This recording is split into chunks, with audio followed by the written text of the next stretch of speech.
Vimos hoy a nuestro invitado Fernando Villavicencio ya de manera oficial. El CNE de manera sorpresiva el día de ayer nos dio la noticia de que ya la campaña iniciaba desde el día de hoy. Cambiaron las fechas. Hoy abrimos este espacio informativo ya de manera oficial con Fernando Villavicencio, que visita la ciudad de Cuenca. Buenos días, Fernando, y bienvenido.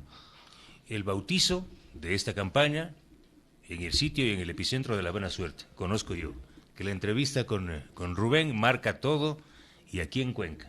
O sea, hoy va a ser la inauguración formal de la campaña aquí en Cuenca, en esta entrevista. Luego vamos a Cañar, y en la tarde volvemos para farrear aquí, políticamente hablando, y mañana será la muestra del poder, de la sensibilidad, de la sencillez, de esta altísima creatividad de una campaña que viene desde abajo, de la gente buena. Así es que buenos días, ese sol que nos acompaña, Rubén, muchas gracias nuevamente, la segunda vez en tiempo de pre-campaña y en campaña que estoy aquí en tu medio. Fernando, una campaña con mucho dinero, con mucho gasto, cualquier cantidad de dinero.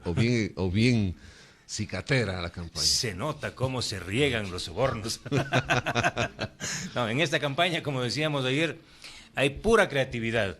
Me dicen a mí, oye, pero ¿qué no pueden controlar? Cada quien saca la foto que le da la gana. Villavicencio de 18 años, Villavicencio de 40, Villavicencio de 52. Le digo, esa es la campaña. Esa es la campaña. Que no hay una industria del soborno como las campañas anteriores, recuerda tú. Arroz Verde, una buena obra nuestra. Ahí está clarito quiénes financiaban las campañas de los políticos de este país.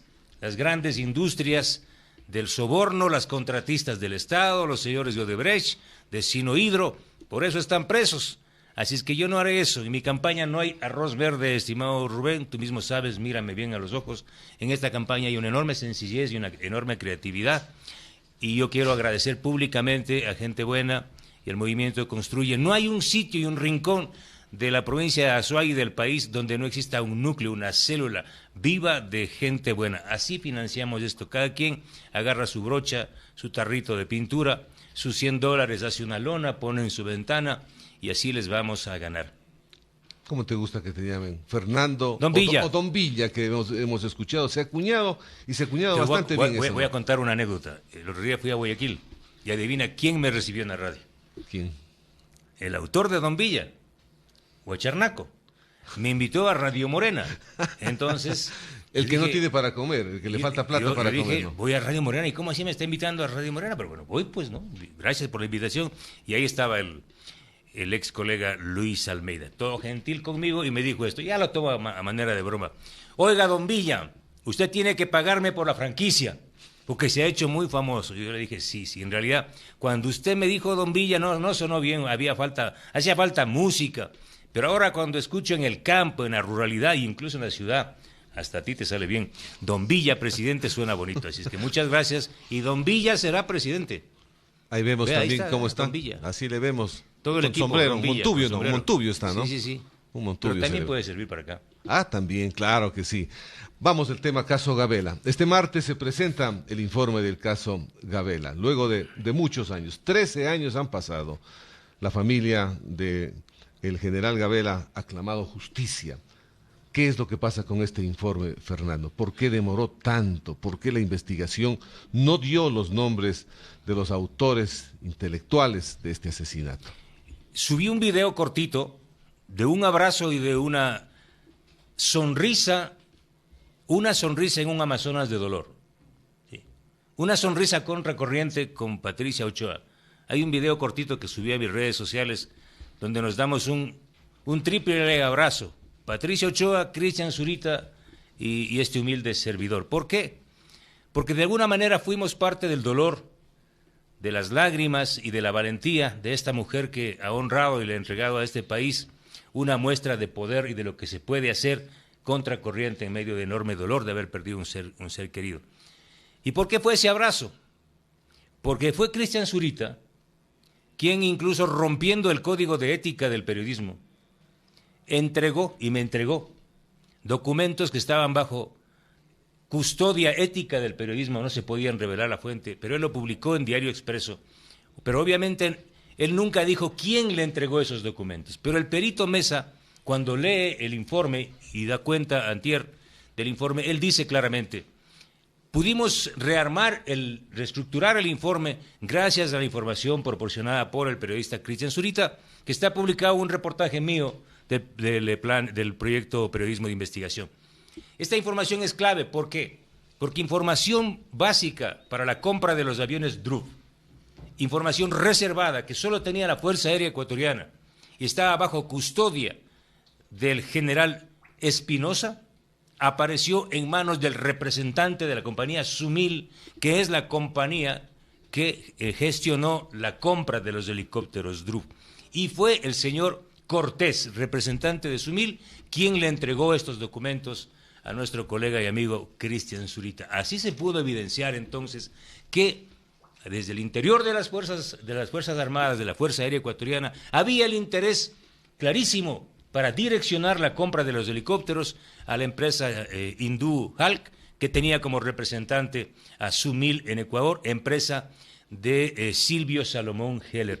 Entonces, para mí fue muy importante, Rubén, y creo que los amigos y las amigas cuencanas tienen que saber esta historia, porque yo le dije a Cristian Zurita, oye Cristian, yo creo que hay momentos en la vida en la que un periodista se ve obligado a vulnerar ese código de ética y de protección de la fuente para facilitar la transparencia de un caso gravísimo de violación de derechos humanos, como es este, un caso de crimen de Estado. Y claro, yo lo hice por pedido de Patricia Ochoa, porque Patricia me dijo, su compañero Cristian Zurita tiene los documentos, porque él le entrevistó a mi marido. Él hizo el reportaje con una entrevista a Jorge. Él tiene los documentos y él sabe quién le entregó los documentos.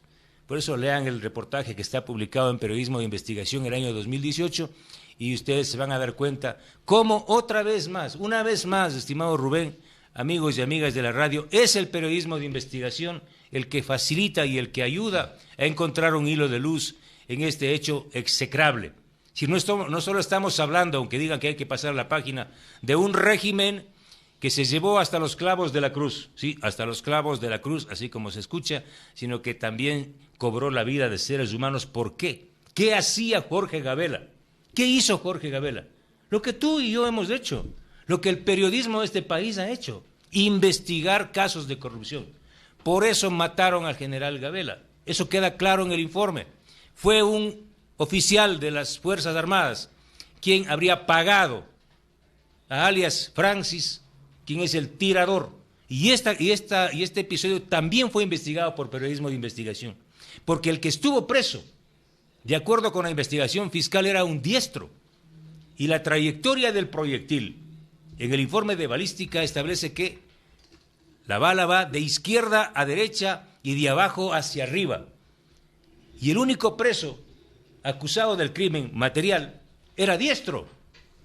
Entonces luego se identifica en otro caso que el tirador era alias Francis, y alias Francis fue asesinado un año después. Sin embargo, el perito Mesa revela que el nombre de alias Francis, que tenía dos identidades, aparece sufragando en las últimas elecciones. Este es un tema que también debe investigar la Fiscalía General del Estado. Sí, él dice que probablemente está vivo, que hay otra identidad de él, pero todavía habría que investigar. ¿Qué pasa con Espinosa y Bohórquez ahí dentro de la denuncia que hace el perito Mesa?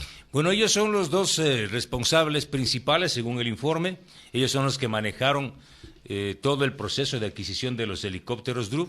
Además, hay evidencia de persecución y espionaje que se había realizado por parte de unidades de inteligencia de la Fuerza Aérea en contra de la familia de Jorge Gabela, y las amenazas de Bohórquez en la Asamblea Nacional en contra de Jorge Gabela en esos años 2008-2009.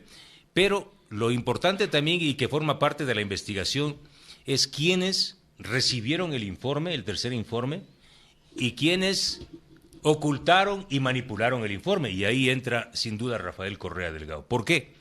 Porque el proceso de investigación que llevó adelante el Comité Interinstitucional establecía claramente que la única persona que podía y que debía entregar el producto final, el tercer informe, a la viuda del general Gabela era el presidente de la República. Esto consta en un decreto. Es decir, Rafael Correa conoció, y ayer se puso en evidencia porque él mismo se pega un tiro en la cabeza o en el pie cuando dice: ¿de qué nuevas evidencias o conclusiones están hablando? Si esas no estaban en el informe anterior. Ah, caramba, O sea que él sí conoció el informe anterior, que establecía lo mismo, que el asesinato de Jorge Gabela no fue un caso de delincuencia común, fue un crimen político para acabar con la vida de un alto comandante de la Fuerza Aérea Ecuatoriana que había descubierto graves irregularidades en la contratación de los helicópteros Drup. De los 7, 4 se cayeron, o sea, ¿qué evidencia mayor quiere? Y es un caso tan complejo, Rubén, que involucra a la justicia.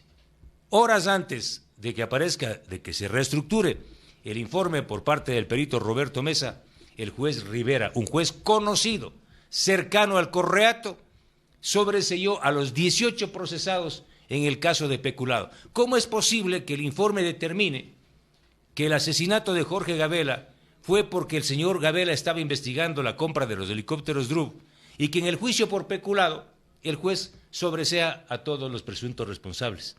Esta es la justicia de... Mejor me guardo esa palabra. Fernando, ya entrando en el calor de lo que sería un proceso de año y medio de estar al frente del manejo del país, ¿qué es lo que hay que hacer? No se puede atacar ni decirle al pueblo vamos a hacer un montón de cosas, eso es demagógico. ¿Qué pasa? Áreas estratégicas en el país, sector eléctrico, telecomunicaciones, sector petrolero, ¿qué es lo que pasa? ¿Cuál sería la política de Fernando Permíteme Villavicencio? concluir lo que le dije a Patricia Ochoa en el video cortito que yo me sonrío y ella también saca, no sé de dónde carajo sacó una sonrisa en medio de tanto dolor. Y yo le dije, Patricia, yo voy a ganar la presidencia y una de las primeras acciones de mi gobierno será llevar este caso a nivel internacional, a los mayores foros internacionales e incluso a la justicia internacional, porque estamos hablando del asesinato de un excomandante de la Fuerza Aérea Ecuatoriana por un caso de corrupción. Y no solo eso, yo confirmo y lo digo aquí públicamente, en tu medio que quede grabado, yo desclasificaré toda la información que hoy está bajo reserva del asesinato de los 3 colegas periodistas de Diario El Comercio, lo propio del asesinato del policía Froilán Jiménez del 30S, y debo decir al respecto, qué lamentable que la justicia de este país, porque el gobierno del presidente Lasso y el gobierno del presidente Moreno no desclasificaron toda la información sobre el asesinato de Froilán Jiménez, la justicia falló en contra. Tengan la certeza de que en mi gobierno vamos a transparentar estos casos, así como el asesinato del colega Fausto Valdivieso, de José Tendetza y más de 14 crímenes que siguen en la impunidad que fueron cometidos durante el régimen del prófugo. Ahora vamos con temas, sectores estratégicos. ¿Cuál sería la política de Villavicencio? Yo quiero traer buenas nuevas, pero no hay cómo, y no hay cómo, y no hay cómo. Yo he hecho referencia en las últimas horas a un informe de la Contraloría General del Estado que fue abierto sobre la base de una investigación que llevé adelante en la Comisión de Fiscalización de la Asamblea Nacional, porque nosotros sí trabajamos. Esta investigación a mí me ha dejado realmente acorralado y con unas iras sin nombre. La Contraloría General del Estado confirma algo que usted, estimado amigo y amiga, se sorprende cada vez que le llega la cartilla eléctrica a su casa. Usted se sorprende por el monto que le toca pagar. ¿Qué es lo que dice Contraloría General del Estado? Que existiría un 65%, voy a decir el término, no lo dice Contraloría, de forma fraudulenta de facturación para los ciudadanos en este país, impulsado por la Corporación Eléctrica CENEL. ¿Qué significa esto? CENEL contrata a una serie de empresas privadas intermediarias, que son las empresas que hacen la lectura de los medidores, y ahí empieza la trampa. Este es el gran trabajito de leer los medidores. Segundo, el trabajito de cortar la luz. Y el tercero, el otro trabajito adicional de reconectar la luz. ¿A quién le cargan por cada conexión y reconexión y por cada lectura? Al usuario. Entonces resulta que aquí están conectando y reconectando cuando les da la gana. El 65% del componente de la factura eléctrica es un fraude, es una estafa, es un robo a los usuarios del sector eléctrico de este país. Eso establece el informe de la Contraloría General del Estado. Así es que en mi gobierno, estimado Rubén, Vamos a acabar con esta mafia intermediaria. ¿Recuerdas tú qué personaje aparecía vinculado a estas compañías prestadoras de servicios al sector eléctrico? Cortázar. Un gordito que aparecía bañándose en la piscina de Miami, con otro gordito que era parlamentario y con otros gorditos que se robaron la plata del sector eléctrico y del Seguro Social ecuatoriano. Estos gorditos que se engordaron los bolsillos, ahora sabemos con la plata de quién, tendrán que responder. Y obviamente este sistema de facturación fraudulento en contra de los usuarios del sistema eléctrico de este país tiene que acabarse. Reitero, esta es una gravísima información que nace de un caso investigado por nosotros en la Comisión de Fiscalización y que ahora la Contraloría General del Estado establece eso. Reitero, si usted está pagando $100 de factura eléctrica, 65 es destinado a estas empresas intermediarias que se roban a través del mecanismo de corte y recorte de la energía eléctrica. Pero, ¿cuál es la alternativa que establece el sector eléctrico? Que hoy deben instalarse medidores inteligentes. Existen medidores inteligentes que tú desde tu teléfono, puedes controlar cuánto se factura o cuánto consumes tú de energía eléctrica.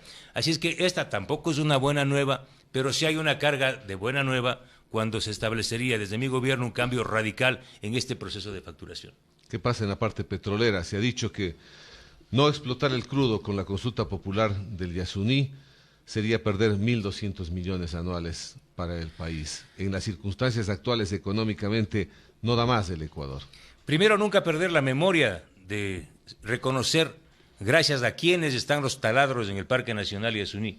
Los mismos hipócritas ambientalistas que pusieron en la Constitución de Montecristi la sagrada tabla del reconocimiento de los derechos de la naturaleza, fueron ellos los que llevaron los taladros al Parque Nacional Yasuní. Y yo puedo decir que cuando uno pone los ojos en el sistema de lagunas del Parque Nacional Yasuní y se levanta a las 4 de la mañana y se endulza con una orquesta sinfónica, escuchando, viendo y sintiendo lo que es esta maravilla de las especies, uno dice, no, esto no puede ser tocado, esto debe quedar para la perpetuidad. Y además es uno de los sistemas más importantes a nivel planetario, es la última reserva de biosfera del planeta. Pero ahí estamos, del año 2013, el Correato, a través de una resolución de la Asamblea Nacional, autorizó el ingreso de los taladros a perforar el bloque ITT. Lo primero que debo decir a los ciudadanos es que aquí hay información no precisa. Según el modelo económico acordado el año 2013, se tratarían de 1.000 millones de barriles de reservas probadas. La información que yo tengo es de que existen apenas 460 millones de barriles de reservas probadas, es decir, menos de la mitad de la cifra con la que se armó este modelo económico. Por lo tanto, la cifra que ellos exhiben no es una cifra muy precisa. Ahora, estamos frente a una consulta popular de esta estructura, de este bloque petrolífero. El país recibe importantes recursos económicos, no los 1.200 millones que establecen algunos. El país se pregunta, y en mi gobierno tenemos que decir, bueno, ¿de dónde vamos a sacar los recursos para reemplazar a estos recursos que ahora llegan al presupuesto general del Estado? Y lo que yo les he planteado y he tomado la decisión es de renegociar cerca de 21 contratos petroleros que fueron también suscritos entre el año 2012 y 2015. En estos contratos petroleros el país recibe una muy pequeña participación económica. Vamos a renegociar estos contratos y a recuperar entre 8 y 10 dólares por cada barril. Estamos hablando de cerca de 200,000 barriles diarios, lo cual le dejaría al Estado ecuatoriano aproximadamente unos 500 millones de dólares anuales adicionales, y de esta forma cubriríamos la ausencia de estos recursos del ITT. Esto si gana el sí. Y si gana el no, la obligación de impedir que avance la frontera extractiva, no tocar el área de amortiguamiento y la zona intangible donde cohabitan pueblos en aislamiento voluntario, y también llevar adelante un proceso de extracción en sujeción estricta a la normativa ambiental. ¿Cuál es la posición de Fernando Villavicencio? Se ha oído mucho sobre el Instituto Ecuatoriano de Seguridad Social, sobre la solvencia y la sostenibilidad en el pago de pensiones. Hay un informe que conforma Lazo con una comisión que dice que esto estaría para 2 años más y colapsaría el tema de pensiones. El área de la salud en el IES, complicada, compleja, y asimismo el área de la salud, que corresponde y es competencia del Ministerio de Salud Pública del gobierno, también en capa caída, Fernando. ¿Qué hacer ahí? Bueno, si ya no es la caja chica, el IES es la caja grande, un gran asalto. Yo debo decir, el IES ha sido víctima de uno de los mayores asaltos de su historia en los últimos 15 años. Se habla de 9.000 millones de dólares que habrían sido tomados desde el gobierno de Correa hasta la fecha. Solo en el tema en el componente de salud, la deuda actual que se registra en los hospitales de la Seguridad Social bordea los 4.000 millones de dólares. Mi compromiso, como he anunciado en las últimas horas con los propietarios del Instituto Ecuatoriano de Seguridad Social, es honrar esa deuda, hacer una auditoría integral para determinar cuál es la cifra exacta y, sin embargo, empezar a pagar la deuda al Seguro Social. Y el primer pago que haremos será con el Banco del Pacífico. Esta decisión convertirá al Instituto Ecuatoriano de Seguridad Social en una de las instituciones más potentes y solventes, y el Banco del Pacífico obviamente seguirá administrado por una línea, por una estructura privada, y que de eso pueden tener absoluta confianza. No es que vamos a entregar el Banco del Pacífico para que sea la burocracia del IES la que administre el banco, seguirá con el mismo esquema y modelo de administración actual, pero los servicios que van a recibir o que vamos a recibir los afiliados del Seguro Social son realmente espectaculares. Por ejemplo, todos los afiliados, tanto del Seguro Campesino como del Seguro General, tendremos una tarjeta de débito, una tarjeta de crédito, y automáticamente, para salvar los problemas que uno recurre a un crédito quirografario, automáticamente uno va al banco y tiene su crédito quirografario. Igual los créditos hipotecarios se facilitan radicalmente cuando tienes un banco tan importante como el Banco del Pacífico y tienes el banco del BIES, el banco del IES, que servirá como una banca de inversiones. Esta para mí es una de las vías más importantes para devolverle y fortalecer al Instituto, al IES, a través de la entrega del Banco del Pacífico. ¿Qué hacer en el área de los jóvenes, de los estudiantes? La migración en el país es muy grande, Fernando. La gente no quiere estar en el país por varios elementos. No hay empleo, no hay seguridad, la gente no se siente bien, la gente quiere fugarse del país. Y lo peor, no tiene posibilidad de acceso a las universidades públicas en el Ecuador. Antes quisiera completar la propuesta del IES. Mi propuesta es radicalmente orientada a mejorar la situación de salud de los hospitales de la Seguridad Social. Sin duda nosotros hemos determinado que una de las principales causas para la crisis del sistema hospitalario del IES es la existencia de un sistema de intermediación con varios grupos corruptos que son los que manejan la provisión de medicamentos y la provisión de insumos médicos. Este sistema de intermediación es el que encarece los costos y no le permite a la Seguridad Social, en este caso, acceder oportunamente al sistema hospitalario. Vamos a suspender todo este sistema de adquisición de medicamentos e insumos médicos a intermediarios y llevar adelante compras de medicamentos directos a los grandes proveedores, fabricantes, a las farmacéuticas nacionales y a las farmacéuticas internacionales a través de concursos públicos internacionales o nacionales. Otra vez vuelven aquí los operadores intermediarios, que son, por ejemplo, los que están atrás de crímenes como la administradora del Hospital Teodoro Maldonado Carbo. Reitero, el IES está tomado por mafias y estas mafias tienen que ser expulsadas de la Seguridad Social y eso lo vamos a hacer. ¿Tienes la fuerza para hacer eso, Fernando? Pero yo he tenido la fuerza todo el tiempo, no solamente en la Seguridad Social. Yo voy a presidir las empresas públicas de este país, como se sabe, de acuerdo a la estructura, Petroecuador, el CNEL, CELEC, CNT y todas las empresas públicas, sus directorios están compuestos por varios ministros y dirigidos por el presidente de la República o su representante. Yo me encargaré personalmente de liderar los procesos de cambio al interior de las empresas públicas. Ayer mismo y el día de hoy, Diario El Universo publica una investigación supremamente importante en el caso del sector petrolero que confirma que el zar del petróleo, Enrique Cadena Marín, a quien yo denuncié hace más de una década, habría transferido importantes sumas de dinero al exgerente de Comercio Internacional de Petroecuador, Nielsen Arias, durante el gobierno de Correa. Es decir, confirman aquellas investigaciones nuestras de que el petróleo ecuatoriano estuvo entregado durante más de una década a grupos de intermediarios poderosos vinculados a China y que fueron manejados durante el gobierno de Rafael Correa. Esta situación tiene que acabarse porque el país pierde entre 4 y 5 dólares por cada barril de petróleo. Estamos hablando de cerca de 5.000 millones de dólares que hemos dejado de recibir en los últimos 15 años. Los estudiantes manifestaba hace un momento. ¿Qué pasa con el sector estudiantil? Esa es una tarea importantísima que nosotros hemos venido discutiendo en todo el país, en mis recorridos. El anhelo de los jóvenes estudiantes que quieren acceder a una universidad pública es, por ejemplo, que se te acabe ese tormento de llegar y decir, señor, no hay cupo, o si usted quiere estudiar medicina, no tiene que estudiar arquitectura.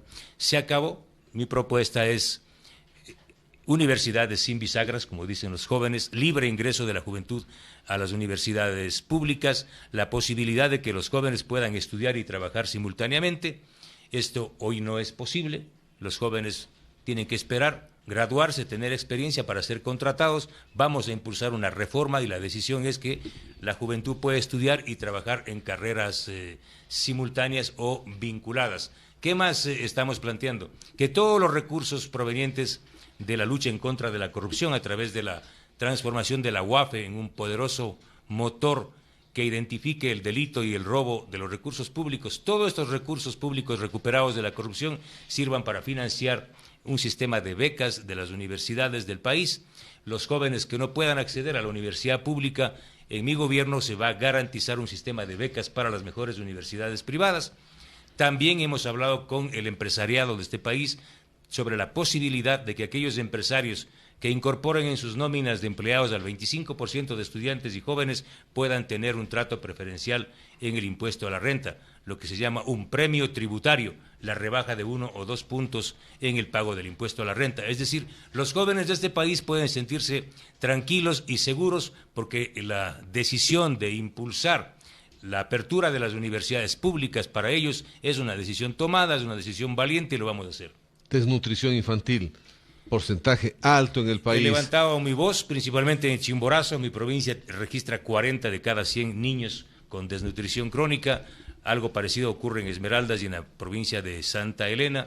La decisión es llevar adelante un plan piloto orientado a erradicar la desnutrición infantil. No sé si sabes tú, Rubén, ahí el estudio realizado por Esquel establece de que con 50 millones de dólares el país podría enfrentar la desnutrición crónica de nuestros niños. Estamos hablando de una cifra que bordea más o menos la cifra de corrupción que se llevó el excontralor Carlos Pollitt. Es decir, con una sola coima de un exfuncionario se pudo haber resuelto el gravísimo problema de la desnutrición de nuestros niños. ¿Qué pasa la dolarización con Fernando Villavicencio? Queda clarísima, no es solo mi posición, está claro que el único candidato que no va a aplicar más impuestos a los ecuatorianos, a la clase media, a los sectores populares, es Fernando Villavicencio. Los demás candidatos, todos, ya sea de forma media, intermedia o progresiva, han manifestado su decisión de incrementar los impuestos. Con Villavicencio no habrá un solo nuevo impuesto al sector, a la clase media ni a los sectores populares, así es que pueden estar tranquilos. Tampoco he decidido, porque no es mi plata y no es la plata del gobierno, los ahorros de los depositantes que están en la Reserva Internacional, no se tocará un solo centavo. Sería terriblemente irresponsable tomar esos recursos que pondría en riesgo la dolarización. En ese sentido, toda la línea económica conduce a fortalecer el sistema de dolarización, contraria a aquellas voces que lanzan algunos líderes internacionales, en particular el prófugo de la justicia, que están planteando la creación nuevamente de una moneda virtual aquí en el Ecuador, que ya teníamos como el sistema Sucre, que fue convertido en un mecanismo de lavado de dinero del chavismo. Así es que conmigo, no más impuestos, vamos a proteger la Reserva Internacional y vamos a sostener la dolarización. ¿Cómo fortalecemos al sector del comercio en el Ecuador? Esto es una parte que dinamiza un porcentaje altísimo de la economía en el país y además el empleo, que es lo que nos está faltando, Fernando. Esto no viene de ahora, viene desde hace mucho tiempo atrás. Hay que darle la vuelta, o sea, tiene que llegar un gobierno que le dé la vuelta, pero con actos concretos en el país. ¿Qué hacer en este corto espacio de tiempo que tendrían de gobierno? La coyuntura nos pone en una gravísima condición. Si no logramos recuperar tranquilidad y paz social con una política de mano dura en contra de las estructuras criminales y mafiosas, es muy difícil poder hablar de garantizar inversión extranjera o nacional ¿Para qué? Para la generación de empleo. Por eso insistiré, la decisión de mi gobierno es la lucha implacable en contra del crimen organizado, de las mafias del narcotráfico, de la mafia de la minería ilegal, de la mafia de los sobornos, que están vinculadas a estas mafias políticas que nos han gobernado en los últimos años. No escapa sin duda la decisión de crear esta Policía Nacional Antimafias, una unidad de élite de la policía, para combatir al crimen organizado. Si yo salgo aquí a Cuenca y le pregunto a cualquier persona si tiene $10,000, $15,000, ¿va a invertir en un pequeño negocio? No, porque aquí mismo estamos expuestos a los vacunadores, a los extorsionadores, a los sicarios. Entonces no es posible hablar de reactivación de la economía fuera de esta política, de esta propuesta de lucha contra el crimen organizado y la recuperación de la paz. Entonces vamos a impulsar obviamente grandes proyectos, principalmente en el orden vial, y eso sí es una buena nueva para el austroecuatoriano, para la provincia de Azuay y para Cuenca.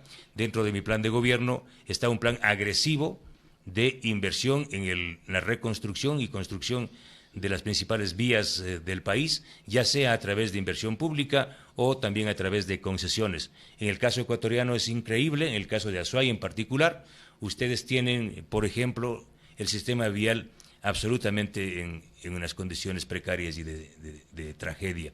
Es increíble, así no se puede hablar de desarrollo, de cambio. Por eso las principales acciones en torno a la situación de Azuay y de Cuenca será la concesión de estas vías, ¿sí? Y lo propio, aplicar todos los mecanismos que me da la Constitución y la ley. ¿Para qué? Para devolverle a la provincia de Azuay y a Cuenca las competencias en el manejo del sistema vial, en el manejo de la cárcel del Turi, ¿sí? Que debo anunciar, la decisión de nuestro gobierno, la posición de nuestro gobierno es garantizar que estas cárceles, como la del Turi, ocupen el sitio para los que fueron creados, es decir, son cárceles locales. Todos aquellos delincuentes peligrosos que están en las cárceles de La Tacunga, de Quito, de Azuay, en este caso la cárcel de Cuenca, serán transferidos a una cárcel de altísimo control, aislados, de alta seguridad, que lo vamos a construir en una zona de la Amazonía ecuatoriana, donde ahora funciona un regimiento militar, y aproximadamente entre 3 y 5 meses estará construida esta cárcel de alta seguridad. Reitero, todos los delincuentes peligrosos que se encuentran hoy en la cárcel del Turi serán transferidos a esta cárcel nacional de alta seguridad, donde estarán completamente aislados. Minería ilegal, que está haciendo un tremendo daño al país.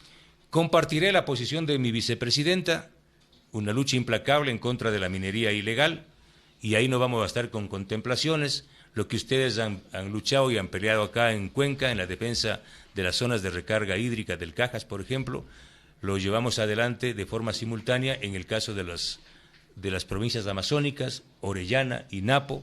En Napo es gravísima la situación del sistema hídrico de los principales ríos de la provincia, y ahí haremos lo que Andrea González Nader ha planteado, una oposición radical. Vamos a afectar gravemente, a destruir toda la maquinaria que se encuentre operando en zonas protegidas, en ríos de la Amazonía, no a la minería ilegal, pero en el caso de la minería legal la decisión es llevar adelante procesos de renegociación de los contratos, como el contrato con la compañía china EXA en la provincia de Zamora Chinchipe, donde ahora todos los concentrados, que no son solamente los de cobre, ese es un contrato para la extracción de cobre, pero se llevan vanadio, níquel, oro, tierras raras. Estos contratos no pueden servir y seguir así de forma tan laxa, serán renegociados y el Estado ecuatoriano pasará a tomar el control de los recursos naturales y a mejorar la participación en estos contratos. No sé si saben ustedes que el Estado apenas recibe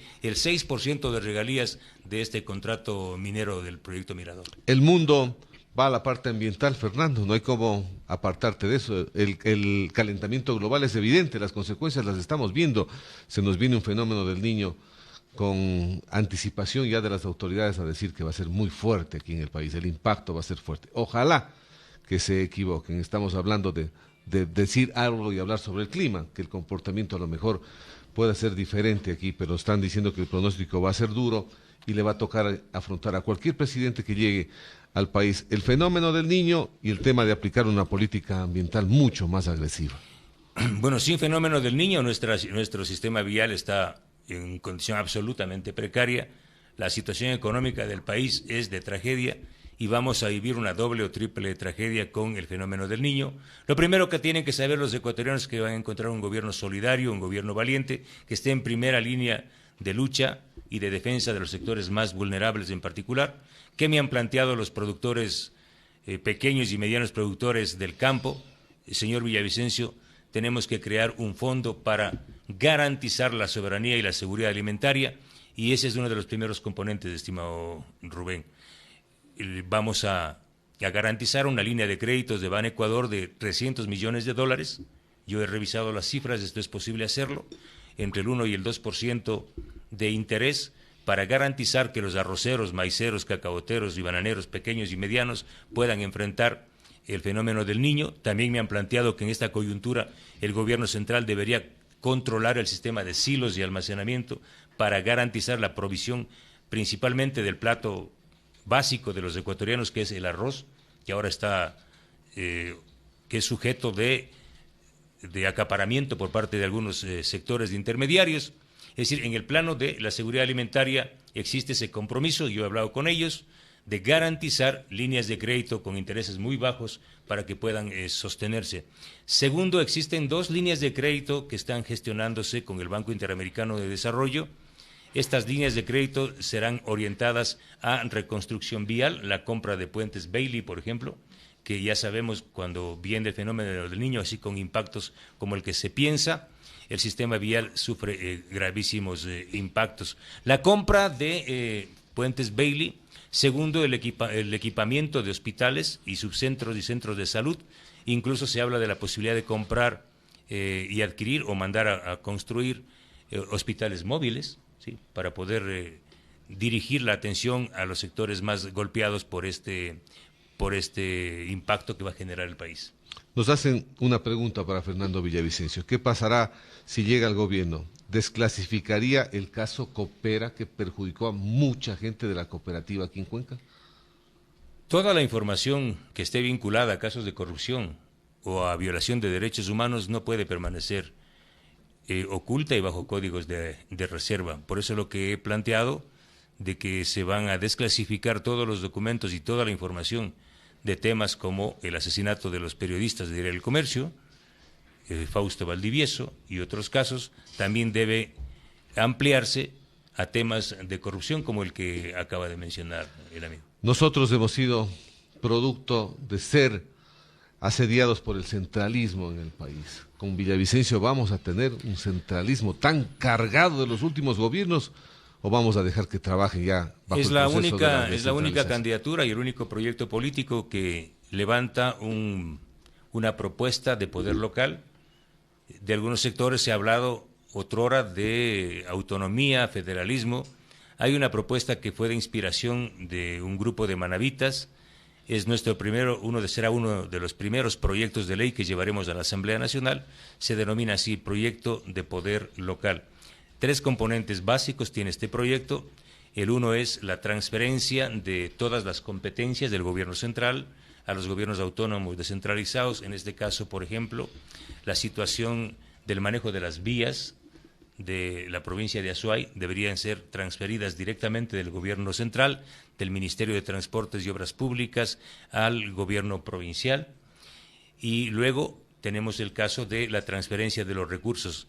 La provincia de Azuay ha generado más de cerca de $900 millones en impuestos, pero lo que se le devuelve a la provincia son cifras inferiores. Esto no va a continuar. Este proyecto de ley incluye, entonces, la transferencia de las competencias y la transferencia automática de los recursos. Si Cuenca aportó 10, ¿sí?, automáticamente el mecanismo le devuelve a Cuenca lo que porcentualmente le corresponde. Y el tercero es el control, un estricto control de parte de una secretaría que se va a crear en la Presidencia de la República o en el Ejecutivo para controlar la ejecución de los presupuestos locales en este caso. Es decir, tampoco que los alcaldes y prefectos puedan hacer lo que les dé la gana con este proceso. Reitero, 3 componentes: transferencia de competencias, transferencia inmediata de recursos y control de la ejecución del presupuesto provincial o de los gobiernos autónomos descentralizados. ¿Tendrá un gobierno de concertación? Un gobierno de año y medio, sin duda, debe ser un gobierno que le ponga luz, serenidad, tranquilidad y la recuperación de el espíritu de gobernabilidad en este país. Mi gobierno, sin duda, será un gobierno muy parecido al gobierno de Clemente Yerovi, un gobierno que le permita al Ecuador pasar de un estado de inseguridad, de violencia, de terror, a un estado de justicia, a un estado de seguridad para sus familias, y esto solo se puede lograr con un modelo de gobierno, de concertación, un abrazo entre todos los demócratas de este país. Esa es mi propuesta, es decir, gobernar con todos aquellos incluso que pierdan en las elecciones, con los movimientos sociales, con los gremios de profesionales. Me han preguntado los colegios de médicos en una gran concentración que tuvimos en Guayaquil, y gracias por el apoyo. El ministro de Salud, sin duda, o las autoridades del Ministerio de Salud serán los mejores talentos de los gremios de profesionales. Lo propio el ministro o ministra de Educación. Es decir, mi gobierno no será el gobierno de las grandes corporaciones, de las grandes compañías. Tampoco será el gobierno de los sobornos de las empresas que financian las campañas. Mi gobierno será un gobierno sencillo porque yo vengo de ahí. Soy un periodista, un serrano, alauceño. Eso es lo que soy y toda mi vida me he fajado por este país. Fernando, gracias por estar en la ciudad de Cuenca y éxitos en esta visita a Cuenca y a Cañar. Por abrirnos las puertas con este día tan bonito, tan claro, y así vamos a iniciar y a inaugurar esta campaña electoral aquí en Cuenca. En las próximas horas estaremos en Cañar, en la noche volvemos acá y el día de mañana tenemos una importante caminata, concentración, un abrazo con los cuencanos y cuencanos a partir de las 5 de la tarde, si me corrigen, en la plaza de San Blas. Otorongo. Y luego vamos al Otorongo, ¿no? Vamos a caminar muchos. Así es que están invitados, invitadas, vengan a ser parte de esta causa de la gente buena, y para que sepan y sientan que en la segunda vuelta nosotros estaremos primeros. Fernando Villavicencio estuvo aquí en la hora clave. Nos vamos a una pausa.